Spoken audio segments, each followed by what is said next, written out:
ธรรมาตราอันมีหัวข้อชื่อว่ากินอ่ำมดจกอ่ำเซงข้อไว้เมื่อวันที่9 เดือนอัปโทเบอร์ปี2523ปีพุทธศาสนา2556ว่าตีวัดอนัตตาวิปัสสนากรรมฐานหนองเขียวเวียงตาขี้เล็กเมืองไตปอดออกคง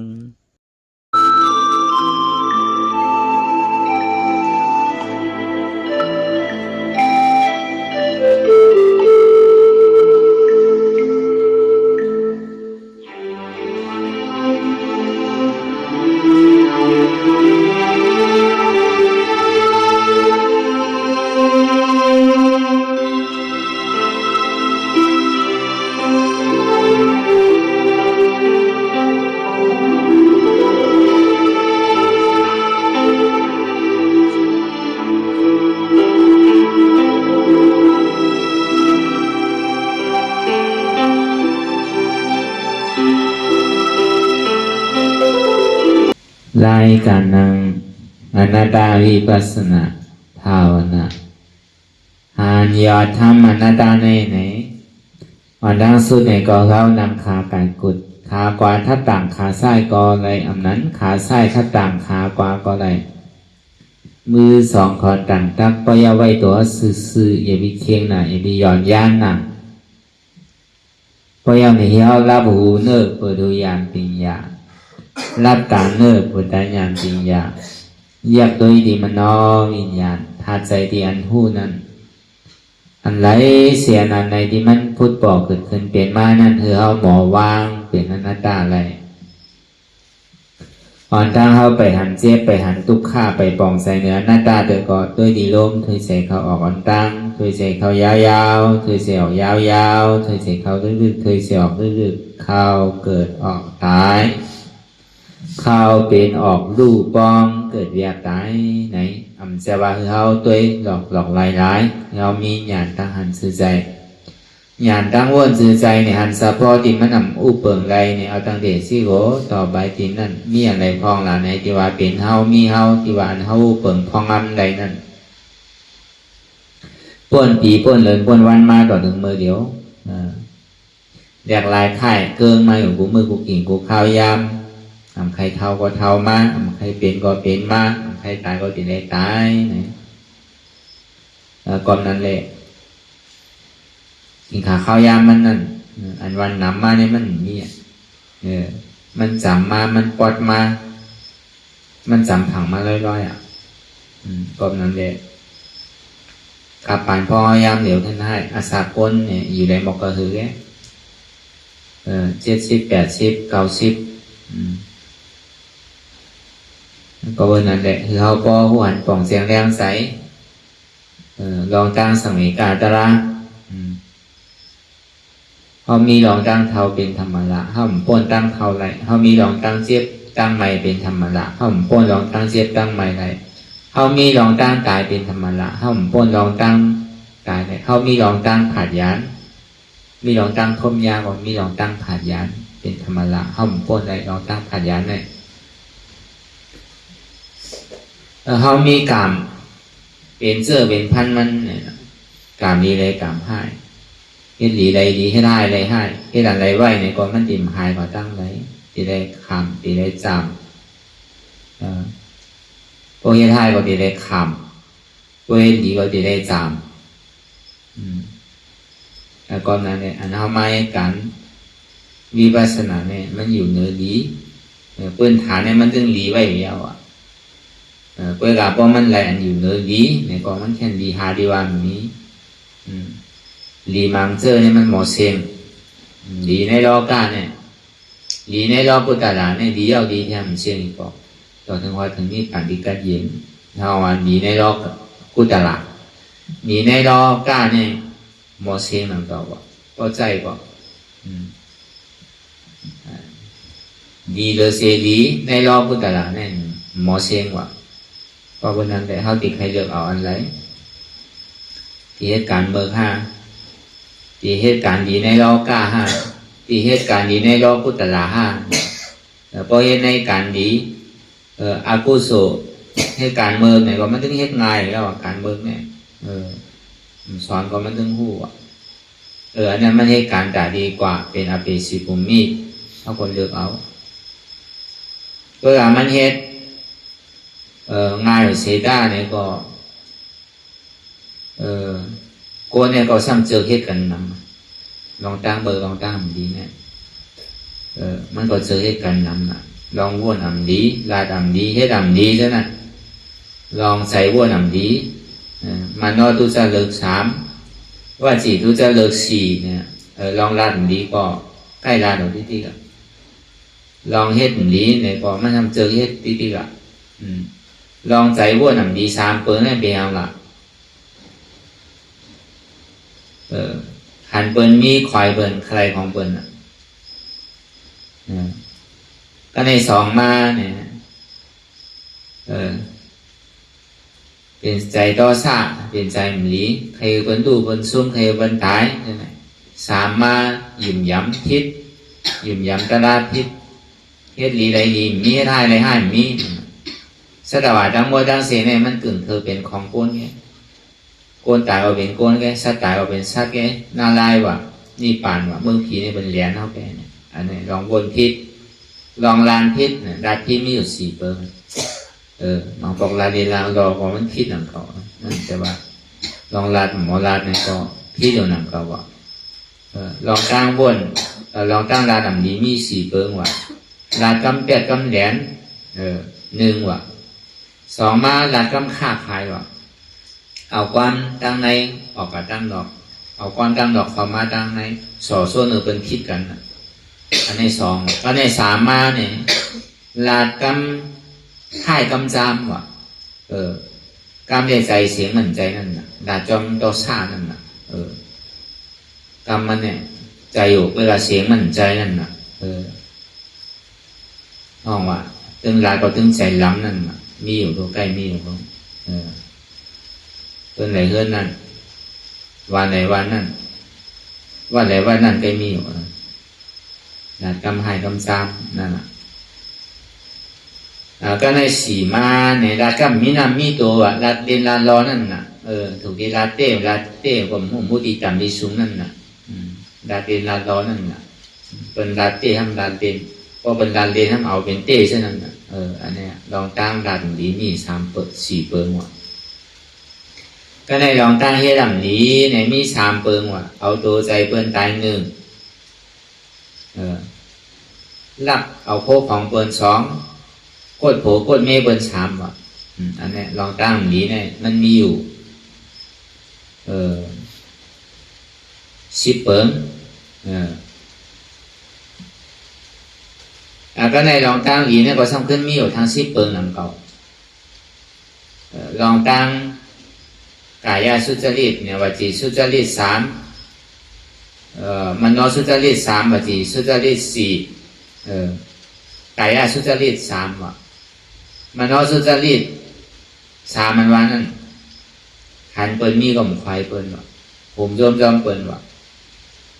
อีหลูมีสายเมตตากรุณาเนื้อเปิ้นว่ะใครไรว่ะของเปิ้นน่ะเปิ้นเฮ็ดก็กรรมเปิ้นแก้ว่ะเสียดายว่ะอันนี้ใครรอบข้ามใครไรของเปิ้นตัวเจ้าเก่าเฮ็ดก็ตัวเจ้าเก่าไรแก้2มาเนี่ยมีว่ะเปิ้นเป็นซื่อก็เปิ้นมามีดีเป็นเปิ้นดูเปิ้นส่งก็อีดูเปิ้นกะเสียกันเน่นกว่าเปใจเปิ้นว่ะก็ได้ซ้ำยิ้มย้ำ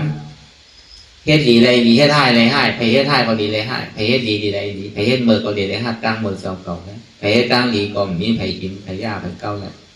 ยิ้มย้ำสิไหนว่ะลองตั้งอยู่มันหมาดแม่นอยู่3เปิ้งมีลองรอผ้าต่อ3มีลองตั้ง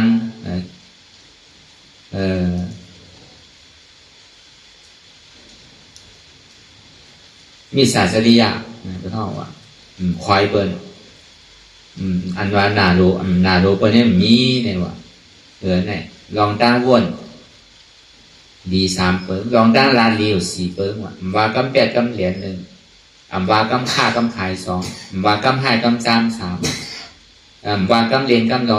4อันนี้เฮาว่าสุจริตก็ในกายสุจริต3เนี่ย เอาตัวใจเปิ้นตาย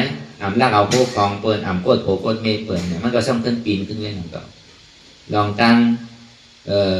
ตัวจะเลิกไปสุจริตนั่นน่ะตัวจะเลิกก็เฮ็ดผิดนั่นน่ะ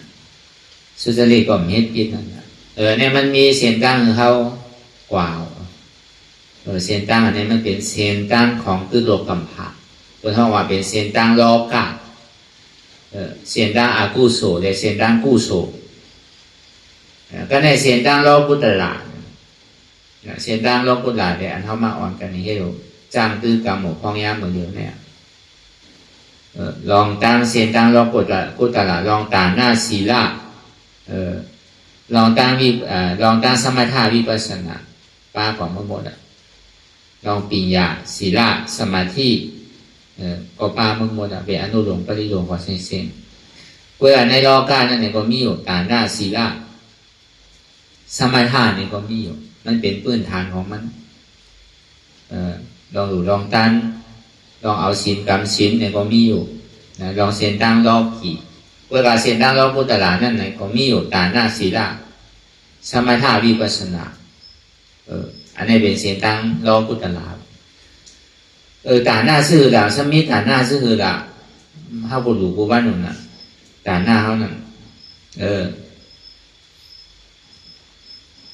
ดูขันธาหาเปิงรู้เฮาไว้พระอาตราสังขารยุ่มยามแล้วนี่ก็เฮาก็ดูขันธาสิโกต่อไปติน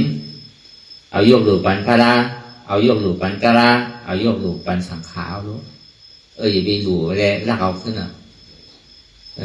เวลามังอันเท่าเลยดูได้ต้านมือป้นมากเนี่ยเท่าดูเท่าย่ำเอาขึ้นใจเท่าเลยดูอันนี้อันนั้นดูกะหาละตั้งกินลองเหยียบวิจาลองเขานำเขาซ้อมพักซ้อมเลยดูเดี๋ยวเขาเลยเฮ็ดหาสร้างเป็นวันมาในข้าตั้งนี้1 ปีไปปีเข้า2 ปีเนี่ยเขาดูก็เขาย้อนขึ้นเขาดูแล้วก็เอามากขึ้นแน่ใครรู้เนี่ยมันก็อาปิ่มมีภัยหนักเขายุ่มยามมันมีดูว่าเอาขึ้นมีแค่เหมือนนั้นหนังเก่าอันเท่าดูขันธาเปิงนั่นอันเท่าดูเนี่ยพอป่วยมาเป็นปี2 ปีแล้วนั่น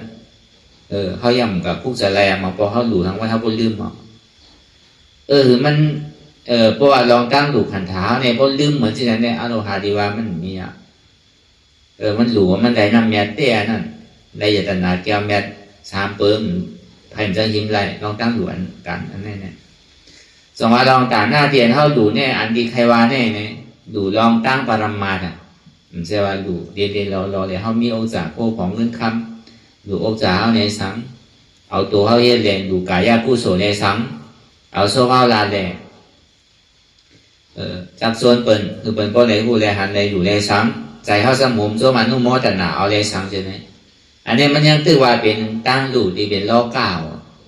เป็นล้อกี่ล้อเก้านั่นก็ผลอาจูมันน่ะดีไรอยู่5เนี่ยไรวะเว้กับพอไรอ่ะเนี่ยจ่องมันหมอเสียงเนี่ยเสียงวะดูเมี่ยวนั่นน่ะอันเท่ายามดูกันมา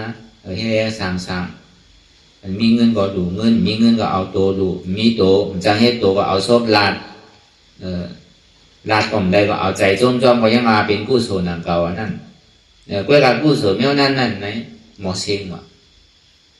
เหมือนน้ำมันอยู่ในก้อนไว้เขากินที่ก็เสียงหนังเก่าก็ได้กู้โสเตียน5 วันกันมาดูกูวันในวันใด4 ปอกเนี่ยปอกไร2 นาทีมันก็กำลัง3 นาทีฉะนั้นตั้งด่วนแน่ใครดูต่อโจ้ก็มันเป็นช่างวะใครดูต่อโจ้ก็มันเป็นช่างวะดูข้าวตั้ง2 ชั่วโมงก็คือดูเต้ๆวะ3 ชั่วโมงในสั่งเพราะเป็นที่นั้นเนี่ยมันติดแคมคือนั่นอันเท่าดูปนมาเนี่ยอ่านโอ้ปี10 ปีมันก็เขายังดูมากนะเขายังคุบจะแรงบางตีเท่าไรดูในต้านไม่นั่นเพราะเขาใกล้ดูใกล้ต้านนำเลยเนี่ยเขาเลยอยู่สังไว้เขาบนลืมเอาการดังดูเขานั่นเพื่อการไม่ซ้ำเปิงอันเขามาดูขันฐานเนี่ยเขาตึ้งมาลืมนี่แหละตึ้งดูมือดูไม่ได้ดูเต้ดูหน้าหนังเก่าพระยตนะอยากดูเอาขันฐานหาเปิงที่พระตราสังขารยกดูวันเนี้ยวะอันตีเท่ากับดูต่างเสื้อต่างรองนั่นเขาอยู่กับที่นั้นเนี่ยก็เขาก็ยังหมักปองเขายังลืมก่อนน่ะเขาดูเนี่ยยังดูถึงพระราตราสังขารเนี่ยเขายังลืมก่อนน่ะดูกว่าที่นั้นแก ดูคนเธอหลวนนั่นใครหลวนนั่นใครหลวนเนี่ยด้วยการยังลืมเยื่อมจู่ถึงพระราตราสังขารก่อนอะไรว่าตั้งดูอันเขามีเอาใจนั่นน่ะอันเขามีศพมีตัวมีใจอันรอการนั่นเขายังมักเต้ๆนั่นน่ะเขายังไว้เป็นกาเป็นขันเต้ๆเขาหลูก็หลูว่าเช่นนั้นแค่นั้นเขายังเยื่อมจู่ถึงพระราตราสังขารเต้ๆมองปองมันดุมดานก่อนนะแต่อันนั้นนั่นเขาว่าก็แน่เขามาดูอันเขาดีอ่อนนำตะลานั่นเนี่ยเขาไว้พระราตราสังขารเอาเนี่ยเขาดูดีขันธาหาเปิดเขานั่นนั่นเองสิโอต่อไปทีเหนืออันว่าขันธาหาเปิดนั่นในอยู่เขาวิญญาณเขาเวทนาเขาอันที่เขาหยุ่มย้ำมักมันว่าเป็นตัวเขาเป็นใจเขาเป็นเชี่ยวเขาใช่ไหมอันเขาว่าเขาโยงหลุดมันพระราตราสังขารอ่ะทีแรกว่าหลุดตึงวันก็ซ้ำมาใจหลุดในข้าวตั้ง2 ชั่วโมงแค่นั้นแหละทีให้ถือทำก็ในพวกหลุดว่าหลุดมามันไปถึงชั่วโมงก็แค่เอาปอกขึ้นเอาหนั่นหลุดขาว่าหลุดมือว่าพอเฮ็ดก่อเฮ็ดมากขาเจ็บขาก้นขาขึ้นน่ะแค่เอาปอกขึ้นนั่นน่ะเป็นขาเก่านะมันใครรู้อ่ะเขาก่อสร้างหลุดขึ้นบนมีบนดูแต่บนดูเอาขึ้นเดียวพวกเอาขึ้นในถุงนี้พระราตราสังขารที่ให้เหือในที่เรียนพระราตราสังขารในอันเขายามดูแต่พวกอันมีบนหู้แต่ตัวนี้ลื้อหลังกันในตัวกำผาก้นในมันดูมันเอาปอกขึ้นว่าเพื่อดีอ้ามกันนะที่เป็นข่าวตัวลื่นหลังกว่าในโลกำพาก็ไม่รู้เมียวดูเนี่ยเพื่อทำเอาขึ้นโน้เพื่อนดูยาวายาวนั่นน่ะเมียวปั่นยาวกว่าเพื่อนเอาขึ้นน่ะก็ปั่นยาวายาวนั่นน่ะเมียวดูก็นั่นน่ะกับว่าสิดีดูน่ะปั่นยาวน่ะเอาขึ้นว่ะของว่าเนี่ยตัวเข้าขันธาที่เราต่อไปตีนเข้าในเข้าการบาเตวันน่ะไวพนาไวตระไวสังขารเปลี่ยนเตียนหยุ่มย้ำเกิดเดียนสูงสุดในพุทธศาสนาเขาเนี่ยอยู่มาเนี่ยพอมันเจ็บมันก้นมันขึ้นขาเจ็บขาก้นขาขึ้นมาเนี่ยลักเอาบอกอีกละเฮ็ดกว่าเฮ็ดมาถูกนี้ทั้งกันนะถูกนี้พระราตราสังขารก่อนนะดีให้เถื่ออันนี้เอาว่าลองตั้งดูเนี่ยสังว่าเขาเป้ใส่มันนะเขายามดูมาเนี่ยมันดีคือกลมหัวการเอาเฮ็ดการตะลาเนี่ยอันนี้มันเป็นฐานหน้าดีเพราะฮัดดูไรเนี่ยฐานหน้าเมื่อเนี่ยมันเป็นฐานหน้าดียอมว่ะใจคือว่าหมอยอมว่ะมันดีแค่หมอเพราะฉะนั้นแต่ต่างเชื่อต่างร้องได้เข้าใจอยู่เนี่ยเขามีเงินคำนำคือก็จ่ายพาเชงรู้อันเขามีเอาใจอย่างนะโคของเงินคำในเป็นคุณวันคุณเมืองเป็นคุณพีคนเชี่ยจ้าหลงก็เชงโอนำเก่าไว้มีเอาใจอย่างนะเงินคำนำก็แต่นั่นก็โมดอยู่นำเก่าอ่ะสังว่าในโลกำพานในดอยอันสูงเหลือเกินถ้าเป็นเจ้าแต้มนึงเหมือนนั้นสังว่าเป็นคำกว่าเชียงว่าก็ย่าว่าเนี่ยว่าเขาอิ่มว่าเขาป้อมว่าใครได้ดีกว่านั้นดอยก็ต้องถึงมดต้องดอยว่าเพราะเป็นคำดูในรอการว่านั่นลองเอาใจแต่นาในรอกาในเปลี่ยนทวามาเมื่อเจ้านั้นมันหมอเชียงว่ะมันหนักคน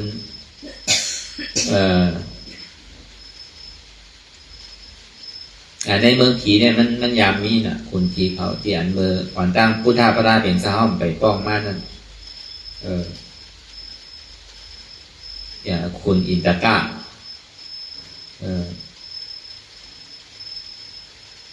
คนอยู่จันมันยามมีอย่างเรื่องแกแล้วยามหลูมาอยู่ในข้าวตั้งโง่อ่านโห4-50,000 ปีเป็นแสนปีมันก็กรรมอยู่ในศาสนาพุทธข้ามราเป็นเจ้าอาโจมันก็มันน้ำมันในเท่าว่าเอาไว้กรรมหนึ่งก่อนอันเบอร์เลี้ยวเนี่ยอันนำรองมันแต่เบอร์นั่นเนี่ยเขายาวกว่าก่อนเขาซ้ำบ้วนมากกว่าซ้ำเปลี่ยนรองเต้หนังเก่าเพราะบ้วนมากบ้วนกว่าบ้วนมากก็แล้วก็ฮัดหลูมันนั่นเขาต้องยามหลูมากเนี่ยแต่ควันดีมันเนี่ยดีก็คือความมั่วอันเท่าไรดูต่างเสื้อต่างรองในรองการเนี่ยมันหมดเสียงว่ะมีเตรียมวันเตรียมเมืองก็เสียงว่ะมีเตรียมโลกำผาเมื่อเดียวเนี่ยก็เสียงว่ะพอใจดีก็หาก็เสียงหลังเก่าที่ว่าชื่อทางกวยการเท่าฮัดดูในขันธาเปิ้งยกดูบรรพราตราสังขารเนี่ยอารมณ์มันเสียงว่ะใครเมื่อไรว่ะใค เอาเมื่อไรก็มีไว้เสียๆว่านั่นดีดูเยอะเพราะฉะนั้นแต่อันนี้ก็คือเขาเอาใส่อกใส่ใจไว้การเรียนเขาดูในเขาวาเตวันนาโน่นเนี่ยดูกันทาเปิงดีพระราตราสังขารจะเป็นกำเรียนโน้ก็เป็นนันยาวเนี่ยเกาหลูรุ่นสังหิหือเทียบคือก็อ้วเราก่อนแน่มันใจของเกาก็เอาเกาพอกขึ้นในเกาหลีถุงนี้แน่เกาหลีถุงนี้พระราตราสังขารมันช่างถูกดูเยอะก็ใจบดีดูตึงวันหนังเก่ารู้ใจดีดูตั้งคำหนังเก่ารู้เนี่ยดูโจข้าวเดียนเท่านังตะลาเนี่ยนะเป็นสังโยมพักปุ่นขาดหนังเก่ากันไว้ใจที่ไหนแต่พอไว้ใจที่ไหนเอาเนี่ยมันแต่เก็บซิมไปเท่าไว้ที่ก่อนนั่นแต่พอมันถึงมาตีตั้งยังงานที่มันเปลี่ยนไม่เอาก่อถาทางใจดีนะเอามันมีไว้เสกอะไรอันไรก็เมื่อหนังต้นปฏิสาวเพราะเขาจอดกันถึงนั้นใครไรทางก็ไรแค่เลยป่านทั้งกันป่านที่เขายังตีไรมืออะไรมือถูกเอาหนังเขาพวกกับโคตรอันหนังปลามันคิดว่ามันอื่นกว่าป่านนั้นยังหมอพิษหมอเปิงว่ะก็การได้แน่ใจว่ะก็อะไรอยู่ในเอาไหนถึงวัวมาใครไรเนี่ยมันถึงมาก็เร็ววัวมาใครกินเนี่ยมันถึงอิ่มก็เร็วนั่นเองดีเป็นเนี่ยใครอยู่ดีใครอยู่มันสั่งบอกเชียงเองบอกว่าเนี่ยกินก็คือใจคือใจซอยคือก็ตึ้งมีวันเชียงว่ะเพราะว่าดูในรอบพุทธลาเนี่ยมันเป็นเช่นนั้นลองแต่หน้าในรอบพุทธลานั่นแล้วก็ในลองศีลในรอบพุทธลานั่นก็หนังนั้นหนังเก่าคือเข้าในไวสติอันหลำลองมันนั่นทิ้งใจทิ้งศพทิ้งโตการด่าเขาดีทิ้งนั่นใจเขานั่นทิ้งอะไรอย่างที่กลุ่มก็วนลองเปิดลองเข้าอย่างที่กลุ่มก็วนลองเข้าลองเกาลองมืออยู่ที่เนี่ยนะ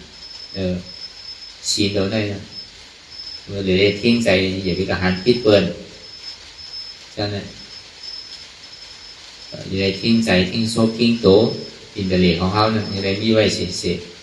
เพื่อการมันเป็นสินกึกป้าจอมปิ่งหยาสินเดียนกึกป้าจอมปิ่งหยาเนี่ยมันเป็นปิ่งหยาอ่อนโหดโทษนานพอเมื่อไรมันหันพิษเปิดในเรื่องก็สินเนี่ยมันดีเป็นสินเจนปอดกำเดียวแล้วก็เปิดมันมีเราตั้งหันพิษลาพิษเฮ็ดพิษเปิดอยู่ที่แหละมันจึงปอดข่าวใส่ได้นะแต่พอมาตัวทิ้งใส่เอาเนี่ยก็เพราะว่ามันหันตั้งพิษมันเย้ามันหันเปิดเย้าเนี่ยกว่าวนลองเปิดเย้าเนี่ยในสินมันต้องเป็นออโตเมติกมาสินเนี่ยก็เปิดว่ามันมีเปิดน่ะมันอย่าดีพิษสินนะมันมีเปิดมีเฮามีเขามีเก่าหนังเก่ามันจะดีพิษแต่ดีทิ้งในศีลปรมาอะไรอันว่านั่น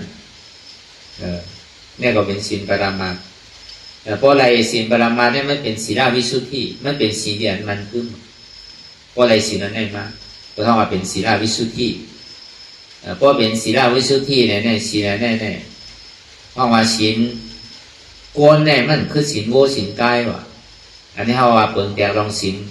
วิสุทธินั่นศีลโวศีลกายว่านั่นมันก็ย้อนที่ไผวัวกายเนี่ยมันหมอกินกินปลาดาดกับหมอลาหมอห้องกินเยอะกินยาไหมวัวกายเนี่ยมันหมอกันรักกันเลยไผวัวกายเนี่ยมันจังกับยาเก้าผัวก็เมียเปิดวัวกายเนี่ยมันหมอว่ากำแปดกำแหลมวัวกายเนี่ยมันหมอกินเรากินยาพอดีเอาโกนเฮาว่าเนี่ยย้อนหนึ่งต่อพอปอกป่าเนี่ยครับประเทศที่แล้วน่ะตัวเด่นเฮ็ดชอบซ้ำร้านนั่นน่ะใครกินเนื้อไก่ก็รำเฮ็ดใครกินไข่ก็รำต่อยคือลูกคือร้านต่อยไข่มันเข้าเราขยักไข่โคไข่มันเข้าลองรู้ใช่ไหมเดสังเราขยักเนื้อหมูซื้อหมูมาปั่นเขาก็ขยักปลาซื้ออันตึงอันสดมันมาน่ะใช่ไหมเขาเฮ็ดหรือเสียต้าเนี่ยก็ชอบเพราะร้านคือเปิ้นเฮ็ดมาน่ะบอกว่าเขาสั่งคือเปิ้นแต่แฮมตายนั่นน่ะสองว่าเขาเฮ็ดเสียต้าเนี่ยก็เขาสั่งมาเนี่ยก็คิดหนักเก่าว่า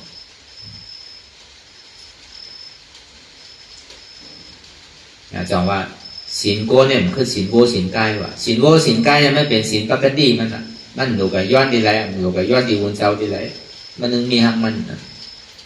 เพื่อการศีลโวศีลกายเนี่ยมันคือศีลผีว่ะผีเนี่ยมันกินเนื้อกินปลา ผีเนี่ยมีห้องยายาเมืองผีห้องนั้นมีเสียงเขาพักมีห้องอาหารเนี่ยก็ใครกินมากว่ามันเป็นปีบอ่ะมันมีห้องยายามีโยกาตั้งเจ็บตั้งใหม่ลองเทาลองเจ็บใหม่มีผีนั่นแต่ก็วันนั้นแหละสินโวกายเนี่ยมันไปขึ้นสินผีว่ะ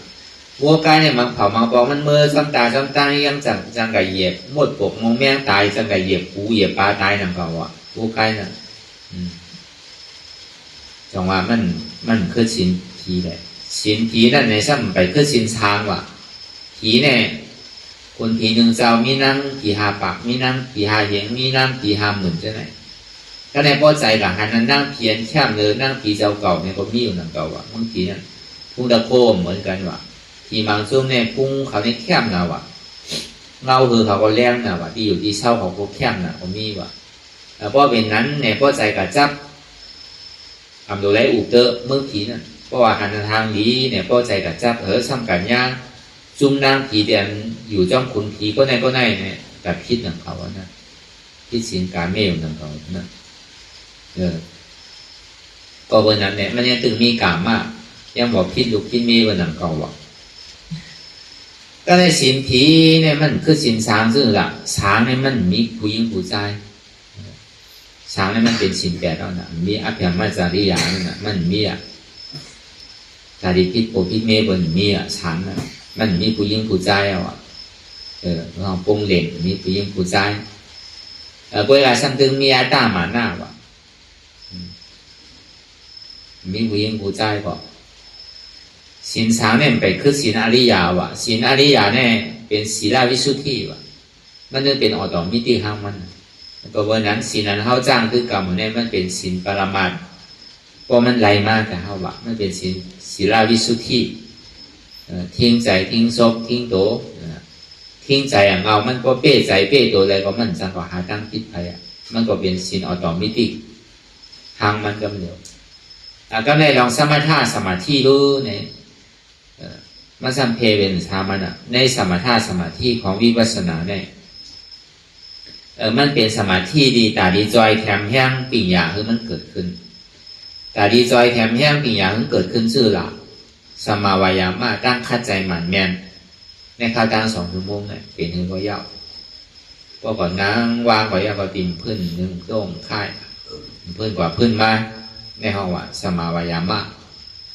สมาสติเกาดิ่มเอาใจเขาว่าเกาดิ่มพ้นกว่ากาวากาเป็นเกาดีเอาอย่างปีย้ายทิ้งด้วยสติอันมันมีสติอันว่านั้นมันวนกว่ากาวากาเป็นตั้งหลังเขาวนกว่าที่ตั้งนาวนกว่าที่มังปองเอาลองตั้งวนเป็นใหญ่เลยเจี๊ยบไปพ้นกว่าเช่นผมมีเนาะนั่นบอกว่าแห้งสติมันมีเอาลองไปวนเนี่ยถึงเยินก่อนเช่นนั้นเกณฑ์ช่องว่าแห้งสมาสตินั่นตีเลยทิ้งจอมว่าเตียนมันวนตั้งหลังเตียนเขายามคือกันกูว่าน่ะมันตั้งหลังว่ามันเป็นรองก้นไหวเย้าเหมือนก้นตายตั้งนานเหมือนก้นนอนรับอันวนสังลาเนี่ยก็เหมือนก้นตาบอดที่มันพงผิวก็ผู้ว่ามันพงผิวตื่นหู้ตัวไว้เฉยๆจังว่าตามันดีตื่นหู้ตัวไว้เฉยๆเนี่ยเดือดเสียหันเจ็บหันทุกข้าก่อนมันจะดีตื่นได้มันจะดีจางพงจางผิวมันจะดีเป็นสมาสติได้เจ็บมีหลายก็ใจจังมีที่นั่นว่าท่านพอเจ็บมากก็ใจมันปิวอันนั้นมันจะเป็นสมาสติพอเขากลุ่มเพื่อนกลุ่มหนึ่งหมดได้มันดีกับหันหนามันการได้สมาสตินั่นมันเป็นมิจฉาสติไปแล้วพอหัวเพื่อนหนึ่งที่ก่อมันก่อใจปิวที่แก่นมันดีหันเจ็บหันแก้มที่ไหนก็ในสมาธิเนี่ยมันเข้ามานั่งมาเดี๋ยวเนี่ยขาขวาว่างหนึ่งขาซ้ายว่างหนึ่งขาขวามือ2 คนต่างตักไว้ตัวซื่อๆเค็มน่ะย่อนย่านน่ะแนวว่าสมาธิตั้งมันตัวก็มันใจก็มันตัวค้อนใจค้อนเนี่ยเขาว่าตั้งมันอันนี้มันดีจอยแถมแห้งสมาธิที่ลองตั้งหันมันเนี่ยพอมันไว้มันสันค้อนเนี่ยมันจะดีหันดีพอมันค้อนกับค้อนมาเนี่ยเขาหมุนหัวเป็นสังบอกนี่กว่าเห็นมาหันต้นไม้เป็นโกนหันโกนเป็นต้นไม้หันโกนยิงเป็นโกนใจหันโกนใจเป็นโกนยิงไปแล้วนะเพราะมันควันหักควันมากกว่า มันหันดีๆน่ะก็บอกว่ามันมีแห้งสมาธินั่นเป็นวิชาสมาธิแบบเราน่ะก็บอกมันควันกับควันมันน่ะวนตัวเขาดีๆเขาดีตัวอย่างหนึ่งตีหนึ่งตาเขาเลยลิกตาตัวดีก่อนพอควันกับควันมันหนึ่งกับหนึ่งนั่นพูดรู้มีหลายก้อได้ก่อนพูดโดยดีๆนิ่มเหมือนเมื่อเขาว่าพอเขาบอกด้วยเวียกใช่ไหมเนี่ยวนมีหลายก้อเขาข่มขันอันนี้ในมันเป็นสมาธิในวิปัสสนาเพราะอะไรสมาธิในวิปัสสนาเนี่ยมันเป็นอันก้อนจอยแถมแห้งปีหยาคือมันเป็นก้อนจอมจอยแถมแห้งเพราะว่าสมาสติเนี่ยมันจอยสมาสังกัปปะตั้งบนอันมันแม่นสมาสติเนี่ยมันเหมือนหนังโคหนึ่งเสื้อหนึ่งรองเหมือนหนังดุนพื้นอันหนึ่งมาไว้สองหน้าวางไว้สองหน้าสมาสังกัปปะเนี่ยพอบ้วนกำไรก็เตื้อกำนันเหมือนหนังมีขวานไว้เลยซับไม่บ้วนกำไรก็ที่กำนันเตื้อกำนันก็ในอันหันมันแม่นั่นในก็สั้นเป็นแห้งสมาธิจอยแถมแห้งสมาธิที่ลองตั้งหันมันแม่จังหวะอันเท่าไม่การกล่าวเนี่ยมันเป็นตามหน้าศีลสมาธิวิปัสสนาของปรมัตถ์ของพุทธศาสนาอันนี้เนี่ยมันมีไผจังมายาไม่หิมมาเก้าเอามันหมอเชียงอีกบอกต่างเสื้อต่างรองนั่นในรอการมานั่นในฐานะศีลสมาธิในรอการนั่นมันหมอเชียงก็เฮ็ดเดียวกับหมอเชียงอันนี้ครับบอกเฮ็ดเดียวมันหมอเชียงดูอย่างไรข้าวยามไรเนี่ยก็มันมีไว้เฉยเอาออกก็มันเชียงอีกบอกศีลวิสุทธิฐานะวิสุทธิศีลวิสุทธิจิตตวิสุทธิมันไรเป็นวิสุทธิมุโมดวิสุทธิเนี่ยบอกมาจนปลอดเท้าซ้ายมีอันมาของเกี่ยวยาเกาในเกมันในโลกานั้นฐานะประตูปตันศีลประตูปตันมันเป็นศีลปลอมศีลแก้มันเป็นฐานะแก้ฐานะปลอมให้อย่างในวันนั้นเพราะใจก็เชงนะเพราะว่าอันแก้อันปลอมนั้นศีลนั่นก็เพราะศีลสุดก็ซ้ำเชียงนั่นเก่านั่นก็เป็นอันแก้อันปลอมนั่นเก่าเพราะอันแจกมันเนี่ยฐานะเนี่ยใจคือก็มันเชียงลองเอาใจนะในส่วนที่เขาเป็นฐานะวิสุทธิศีลวิสุทธิเนี่ยในศีลเนี่ยมันหลกย้อนนะมันบอกศีลย่อมมันหลกย้อนนิดนึงนะที่ได้ปันศีลเนี่ยโกศีลตกโกพิษใจพิษเนื้อหลในย้อนหนูกูวันเนี่ยมังปอกมังตีในย้อนหนูวันเป็นปอกสองปอกนู้ก็เบอร์ว่าพอเป็นวิสุทธิเนี่ยมันหลย้อนนะมันถึงเป็นออโตเมติกมันถึงเป็นของมันอยู่นั่นน่ะมันหลกย้อนได้แล้วมันถึงมีไว้อยู่เฉยๆเพราะว่าศีลวิสุทธิจิตตวิสุทธิเนี่ยก็ดังนั้นก็ว่าเมื่อไหร่มันเข้ามาเป็นวิสุทธิเอาเนี่ยห้องว่าเป็นโอใจเดินนะของโลกุตระจังหวะเสียนตั้งเขาเนี่ยมันมีไว้ยางสามเสียนนะอันนี้เขาก็สำคัญวนตัวอย่างที่เขาดียางเสียนได้ดียางเสียนอภิสิภูมิเนี่ยนั่นก็ดียางเสียนกุศลที่อันหมอเสียงเนี่ยนั่นก็ดียางเสียนที่อันกุศลที่ใจคือกับหมอเสียงเนี่ยโอใจนะเขานั่นเนี่ยยุ่มยามาก็ได้ก็ดีพยายามซ้อมเสียนตั้งที่อันมันหมอใจกับหมอเสียงได้หนักก็ตัวเสียงเนี่ยมันเฮ่อรู้เพราะใจก็ใจมาหา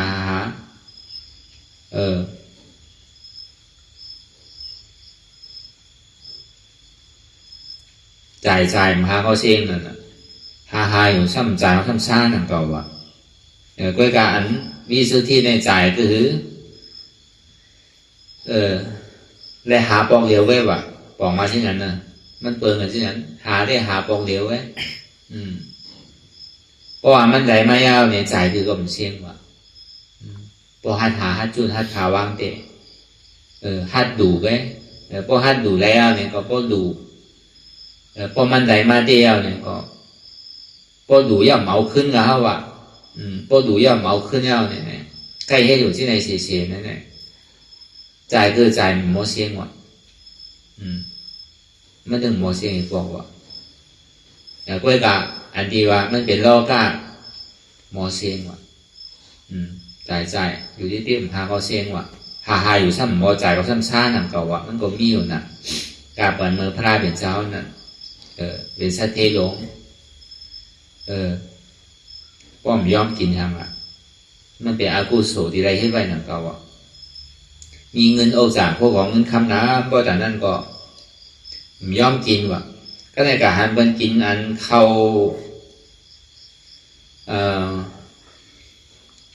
ป้องนั่นเป็นเอาโคกินนั่นเขามุนป้องเนี่ยมันใครกินน่ะวะก็ใครกินเนี่ยห้ามเสียลายวะมันก็อยู่ดีย้อนมันว่านั่นก็เปิดใครกินห้ามฮัดกินนั่นน่ะต้องเขามุนอีดอนแกอีกซื้อก็ซ้ำเสียลายเงินวะเป็นสะเทลงก่อนนะใจมันก็มันดีนอนค้างกว่าเบ้งกว่าปวดเท้าสู่เป็นซ้ำเนี่ยวะสู่เป็นห้างวะเนี่ยวะมันก่อนจะให้เธอบอกในเมลว่าเขาขยันข้อมูลอะไรวะขยันข้อมูลโคอาโลเงินคำเอามีพอแต่ในสุขให้กินเสื้อเหือเนี่ยวะให้อย่างไรขยันข้อมูลให้อย่างป้อมพัดซื้อกินเนี่ยวะก็บ่ซื้อกับเงินเขายอมเนี่ยวะอันว่าดีดูเนี่ยอย่างไปว้าววะมันตึ้งมันมีเจตนาใครดูใครต้านแต่ในปันวันให้ตึ้งมีวะที่ทีแต่นั่นวะต่อข้อมูลเนี่ยพอดีซื้อมาน้ำเนี่ยช่างโกก้นเท่าในกินทางวันตัวตั้งถีมันเนี่ยตัวใครกินห้างกล้วยว่ะเมี่ยของใครปันกินดูก่อมใครปันกินก้นใจของใครปันกินว่ะทีแต่นั่นวะมันใจว่าใครปันก้นตอนนั้นก้นในเฮือนมันก็ยังใครปันกินว่ะมันต่อเตะเอาซื้อมาปูนตาเฮือนมันต่อเตะกินอิ่มได้เตะของไปใจเธอวันนี้ตั้งถีมันนั่นตานนั่นว่ะเมื่อก่อนเนี่ยก็ทีแต่นั่นก็มีว่ะโมเดลได้อาติมมีพอเป็นสิ่งนั้นเนี่ยก็ได้กูบนเลยยินเนี่ยพอดีเหตุตั้งใจเนี่ยอายมันจังพุ่งกว่าว่ะอายมันนั่นกำบนมายินเสียวอายเขามุนมันเนี่ยกำบดีมาดูขามาเนี่ยว่ะกำโกนบดีมาย้อนกินโกนใจเขาก็ติมาย้อนกินเนี่ยว่ะสัมพอที่นั่นสุดีให้หรือละเนี่ยว่ะเอากับโคนcái hết thì họ xào liều mi đang nở bên này anh em dính xào chẳng mà khứ cả khô thường đang nở bên đó nè đang thìมันน่ะก็ในมีวันหนึ่งมาเนี่ยพุทธาพระเป็นเจ้าเขาเอาหยามมันเจ้าสู้ป่าว่าในรอการเนี่ยถูกที่การชอดไปเนี่ยว่ะถูกที่การชอดไปว่ะก็ในเสียงที่หันปู่ชาเทนายชาเทเนี่ยพูดออกมาว่านั้นพอพูดออกมายาวเนี่ยก็พระเป็นเจ้าก็บอกในเจ้ามกหลานว่ามกหลานกว่าที่ปู่ชาเทที่ถีนายชาเทที่ถีโน้เนี่ยว่ะกระดูกขามข้อมูลมันมาโน้เนี่ยว่ะป้อมไรเห็นป้อมไรเนี่ยอย่าไปปอกมาว่ะว่าเช่นนั้นว่ะเนี่ยพอเป็นนายเจ้ามกหลานก็เอาที่ยามันเจ้าคืนบินกว่าเอาก็ได้ก็อยู่เนื้อขอชาวเดียวคนน่ะเขาว่าฉันมีกู้สูตรตั้งนานนั่งเก่าก็ในก็อยู่ตั้งเหนือพวกนี้แหละตึกโควะเนี่ยตึกดีปองมาตึกดีตึกจับตีอะไรกินนั่นกะตึกโคเผลอก็ในเจ้าโมกกันหลังกระชานอยู่ไว้ดีเนื้อพัดตัวน่ะก็ในพอมันหันเจ้านั่นบอกเจ้านี่ทำผู้เชื่อในมาถึงดีในไงวะเขาก็มันจักเสียงว่ะมันเจ้าก็กว่าตั้งแต่มันจะมาอยู่สองนาพัดตูนั่นว่ะวินอยู่ที่นั่นว่ะเฮียงอ่ะเจ้าเขาทำกว่าดังตีแหละเฮียงมาจู้ที่ในเนี่ยว่ะเขามาดูขามเนี่ยว่ะเขามาดูขามข้อมูลเนี่ยว่ะพอดูขามเอาเนี่ย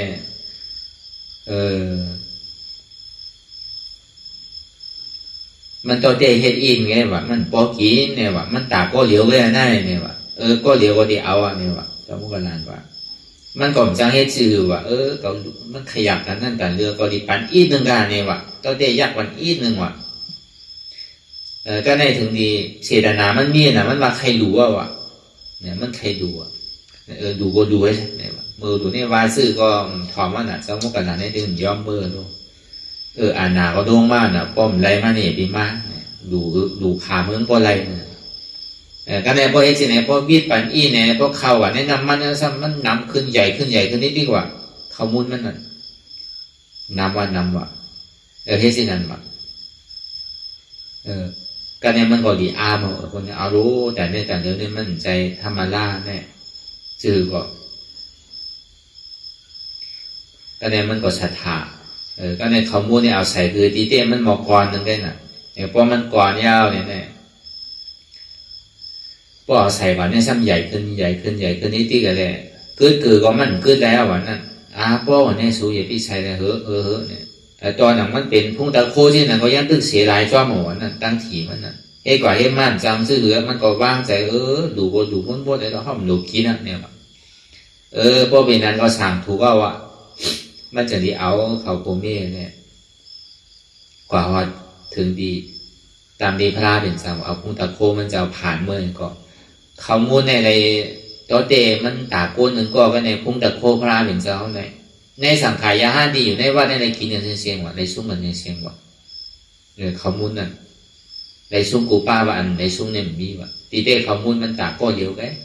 มันจะให้จือเราบอกว่าตั้งถีมันเนี่ยมันก็ยามปันยามยืนวันเปิดเนี่ยกำเนิดสุดมันก็ดูเลยเพราะมันวาสินันยาวเนี่ยก็เขามุ่นเนี่ยเพน้ำวันนั่นกว่าชอบมันเนี่ยได้กันดูพอจอดโม่พอเรือก่อนวันนั้นก้นอันดีเปิดมาเป็นก้นคอก้นย้อนในกินนั่นเสียงว่าเจ้าเต้เฮ็ดอินนั่นไงแต่ในพระเป็นเจ้าเขาถึงที่ฮอดหน้าปันก็เบื่อมันเธอไปช็อตนั่นนะพอพระเป็นเจ้าฮอดตลาดปันยาวก็พอใน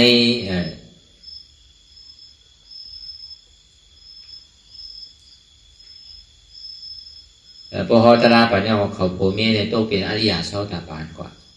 ก็ในพอโตเป็นอริยชอบตาปานว่ายาวเนี่ยก็มันเที่ยวก็ไงก็เบอร์กลุ่มเกจูพระเป็นเจ้าแล้วพระเป็นเจ้าในมีเมตตามหากรุณาใหญ่แต่ในเนาะเนี่ยว่าเกาถีเพราะแต่ในก็เบอร์ว่าเกาตู้สลึกยุ่มลองตั้งหลีตั้งให้ก็เบอร์ยุ่มมีลองตั้งก็เบอร์ทีนะเนียวนะเนี่ยพออะไรมาเป็นที่ไหนเนี่ยตั้งแต่นั้นมาเนี่ยก็มันก็ดูด้านที่ตีหวังเที่ยวก็ไม่ตั้งแต่นั้นมาก็ภาวนาเป็นคือจำตะกาข้าไว้ว่าเป็นตะกาเดียนอิ่มย้ำเกิดหลีพระรายตนะได้ยตนะสังขยตนะตั้งแต่นั้นมาก่อนทีดูด้านที่อันนี้มันถึงเลยช็อตนั่นพระเป็นเจ้าเขาเนี่ยมันก็เข้าว่าลองดูมันสมัยยากเนี่ยก็เขาก็เอาลองพูดทูดีพระเป็นเจ้ายามพ่อไว้มาบอกในใครเนี่ยเขาก็เหมือนกันเก่าอย่าไปถีมันกุศลเทศนั่นกันดูสังเขาอย่าไปเอาปอกขึ้นอันนั้นมันแค่เอาปอกขึ้นเนาะอันนี้ก็เขาอย่าไปเอาปอกขึ้นเพราะเขาเลยอยู่กันแต่5 เปิงในเขาตั้ง2 ชั่วโมงในแค่ก่อนเพราะเขาเอาปอกขึ้นเนี่ยเขามีผู้สูงเขาจังกะให้อะไรยังแต่ก็บนนั้นเขาคือเขามีลองตั้งฮัดจะว่าดูตึงวันตึงขึ้นหนังเก่าดูในข้าวจานเด่นข้าวดังตะลาเนี่ย2 นาทีเนี่ย3 นาทีเนี่ยก็เลยนางเป็นไรของมันดีนั่นก็กับเพราะเขานางอยู่เพราะเขากลุ่มเพื่อนกลุ่มนึงเพราะเขาเป็นอาจารย์ไปแล้วเนี่ยเขาแผ่นนางตึงวันตึงคืนก็พอยังตึงเพื่อนตึงหนึ่งก็มันก็ถูกนิ่วที่นั่นมันก็ถูกนิ่วที่มั่นใจอันนั้นบอกว่ามันถี่อยู่ใครอยู่ที่แถวบอกที่นั่นดูว่าก็วาได้วาดูก็การสมองตักเอาปออีก็ไม่ได้กันเรือทางหลัง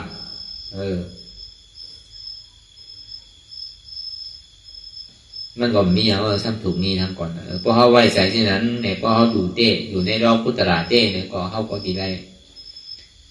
ป้วนเราตั้งขานสายกินคือก็โมเสงจ่ายคือก็โมเสงทางห้ามมีวันที่ไหนได้ห้องไปยามผู้ไปยามทุ่มไปยามยาทุกอย่างก็คนจีนมันถึงเสียงคนใจมันถึงเสียงแต่ก็กับพอเขาเป็นฐานะวิสุทธิศีลวิสุทธิเอาเนี่ยในจึงเนี่ยกว่าที่ไหนก็มันจ้อมากกว่าเหมือนเงาจ้อมเขาดูที่ไหนเข้าย่ำเลยก็มันถึงเอามาใจในสีแคบเนื้อป่านทั้งหมดอันนี้ก็หยุ่มย้ำก็อะไรก็ที่ใครไรอยู่เพราะใครไรเนี่ยก็คือมันเป็นอาจารย์ไว้ลองตั้งคัดใจลองตั้งหาฐานลองตั้งเด่นเขาเอาขึ้นในข้าวตั้ง2 นาทีเนี่ยก็ดีดูกันเนี่ย2 ชั่วโมงเนี่ยวาย2 ชั่วโมงก็ย้อนขึ้นไปย้อนอะไรอยู่เอาปอกขึ้นผมเป็นสังมิตรไฟว่าสังนังเก่า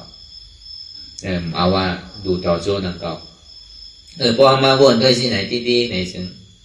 มันก็เป็นตลาดจังว่าอันเป็นตลาดเนี่ยมันมีที่เข้าหมอเอามีที่เข้าหมอปล่อยภาวะ ลองตั้งดูนั่นก่อนหลังนั้นหลังเก่าดูตานเจอเพราะอะไรตานตัวนั้นว่าเนี่ยดูตานเจอเพราะอะไรตานกำพาว่านั่นมันเป็นยังไงดูในรอบพุทธศาสนาเนี่ยอันเท่าดูกันตาหาเปิงเนี่ยมันเมียเดือบนเชียงเชียงแต่มันเป็นเมียวที่อันดูหยาบแล้วคนเรากำหนำเนี่ยมันขย้อนเอาคอไว้น่ะมันขย็นน่ะก้นหนำเนี่ยมันเป็นที่ไหนก็ก้นกำหนำเนี่ยที่มันดังใน1 นาที2 นาทีเนี่ยเปิ่นป้อขย็นน่ะ1 นาทีได้ดีใครนำหมู่เพราะว่า2เอาเนี่ยได้มันก็ดิ่มป้อใครมีภัยนั่นน่ะแล้วก็วันนั้นเขาเลยดู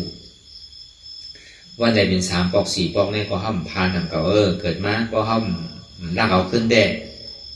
ก็ลากเอาขึ้นก็พูดว่ามันดีถูกนี่พระราตาสังขาร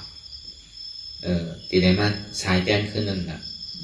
เดี๋ยวเวลาพอมันเอาพื้นเนี่ยก็บอกว่าได้ผู้โศกกว่าจะเมากูพระวาจาปานเวลาพอลากเอาขึ้นได้มาคำทำเก่ามันไรซ้ำเป็นนีทำกันอย่าไปว่าที่ไรน้ำแม่ทำเป็นนีทำแล้วก็ลากเอาขึ้นก็วันนั้นเนี่ยพอเขาดูก็คือพวกกึ่งต่างแล้วเขาดูเต้ๆต้านเต้ๆในข่าวตั้ง2 ชั่วโมงเต้ๆมันก็คือเยอะมันพูดมันขาดมันพักมันงอยนำเก่าก็วันนั้นแหละยานปีญาเนี่ยมันเป็นก้อนลำลองหรือคนเซ็งๆนะยานปีญาเนี่ยมันเป็นก้อนอ่อนหูโทษนะ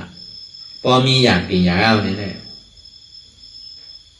เวลามันเป็นยานปีญาของพุทธาพระเป็นเจ้าก่อนเป็นญาณสมาธิที่ลองตั้งหันเนี่ยมันเป็นคอนลำลองหรือบนเสียงกวนเฮาเนี่ยก็หันพีเนี่ยก็อ่อนเฮาพีต่อโจสุดปานพอวนพีเนี่ยก็อ่อนเฮาพีต่อโจสุดปานก็เปล่าว่ามันมีลองตั้งวนพีหันพีวนพีไว้เฉยๆเนี่ยเฮาก็เลยของพีโดดติ๊กๆนั่นต่อถึงเมื่อเดียวเฮาก็ยังตื้ออะไรของพีโดดนั้นเนี่ยตั้งหลังปนมาคือพอเฮาอ่านนับคับอะไรตั้งนานนั่นในสมัยไรของพีโดดนี่คือก่อนหัวหมานับคับอะไรก็เบอร์นั้นเนี่ยนั่นคือแล้วเขาก็ดิ่งได้หันได้ของพิษเนี่ยได้ก็เข้าหลงคัดใจหันนั้นหมานแม่นหันนั้นแจนอันสั่งหันนั้นที่มันเป็นปรมาเตอันใดถูกที่ปล่อยภาว่างใดเนี่ยก็เข้าบอกปล่อยภาว่างใดปล่อยในน้ำคือเราดีขนาดนั้นแต่พอเขาปล่อยได้เข้ากลุ่มการเวียของที่ดีเนี่ยก็มันดีหน้าของที่ดีก็อย่างกับการเดินเท่าไม่การตลาดเนี่ยบอกว่าเขาปล่อยภาว่างลองตั้งหันมันติดพลอยมีลองตั้งลองตาที่ถอยจัดเปลี่ยนยึดยับกับมันไว้ว่าเป็นเฮามีเฮาสนั่นคือเฮาหมอจุนหมอไปหมอผ่าใจว่าลองเปิ้นไว้หลังเก่าลองเดียนเฮายึดยับกับมันขันถาว่าเป็นเฮามีเฮาดีกว่าอันนี้ก็มันเป็นลองตั้งยึดยับกับมันไว้ในตัวเฮาใจเฮาหลังเก่าใจว่าเป็นลองเปิ้นเตอเดียนเฮายึดยับกับมันว่าขันถาหาเปิ้นเนี่ยเป็นเฮาจะไหนมีเฮาจะไหนเนี่ยอันนี้เฮายึดยับกับมันมาข้าวยำมืออย่างว่าอันเฮามาพึ่งเนี่ยมันใจเฮาเนี่ยบอกว่า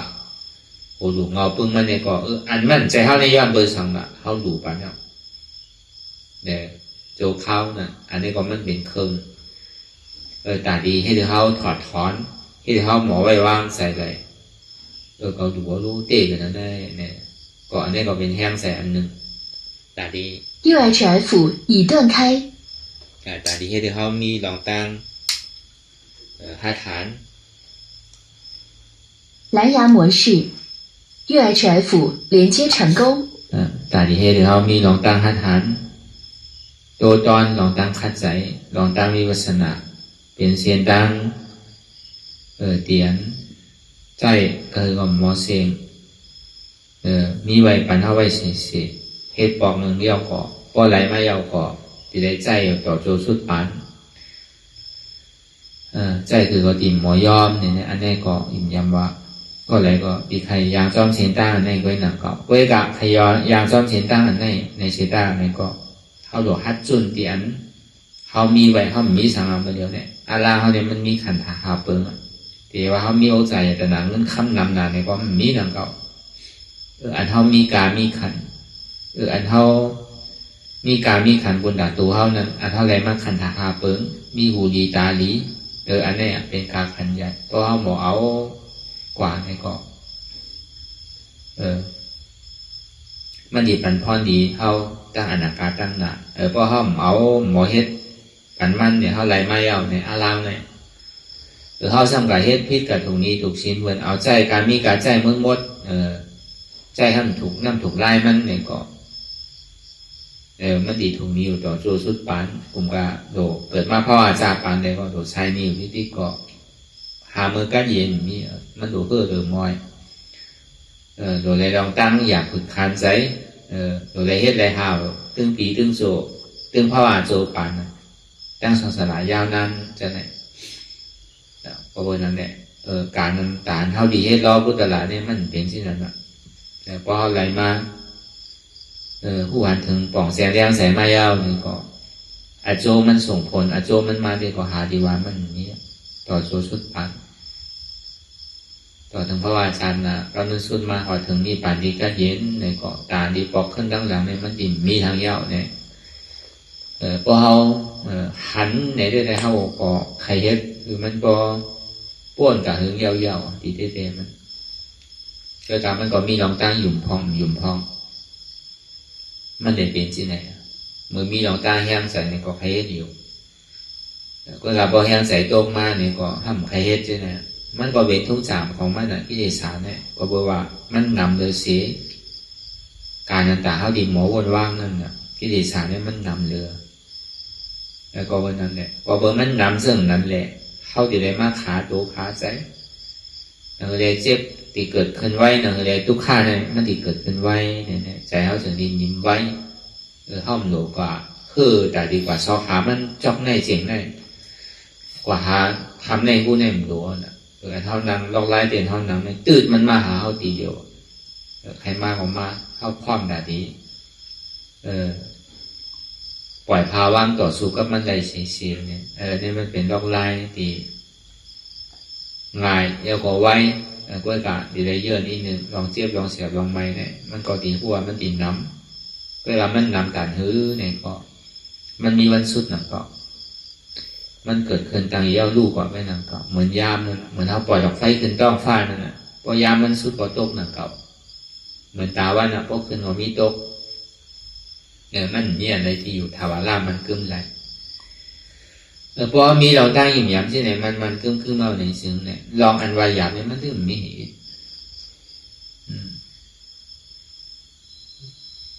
ตอนหนังใจตอนหนังอันไปวนเข้าไปเกาะหลีวน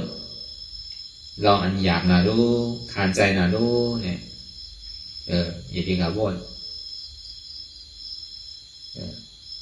มันดึงเฮ็ดไรมันดึงนี้เปิดเฮ็ดไรเก่าเฮ็ดไรเปิดดังไรเก่าดังไรเปิดเยื่อไรเก่าเยื่อไรเนี่ยเอาเปิดใจเฮาเปิดเฮ็ดไรก็เฮาเฮ็ดไรเนี่ยอันนี้มันดีเยิงหนู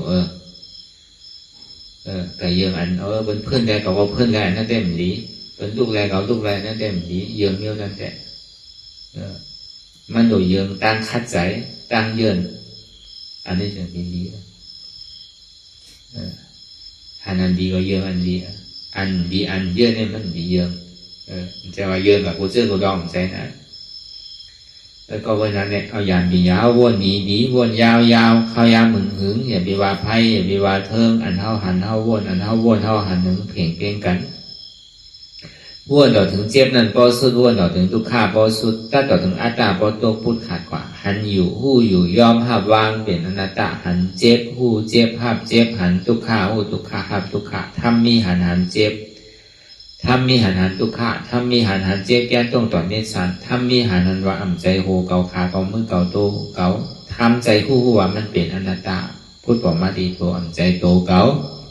พูดบอกมาดีใจในก็อ่ำใจเก่าพูดบอกมาดีเจ็บในก็อ่ำใจเจ็บเก่าเนี่ยเขาวนกว่าต่อถึงเจ็บพอสุดทุกข้าพอสุดอัตตาพอตกพูดขาดกว่าอะไรที่มันพูดบอกเกิดขึ้นมานั่นคือเขาหมอวางเป็นอนัตตาไหนเนี่ยสาธุสาธุสาธุ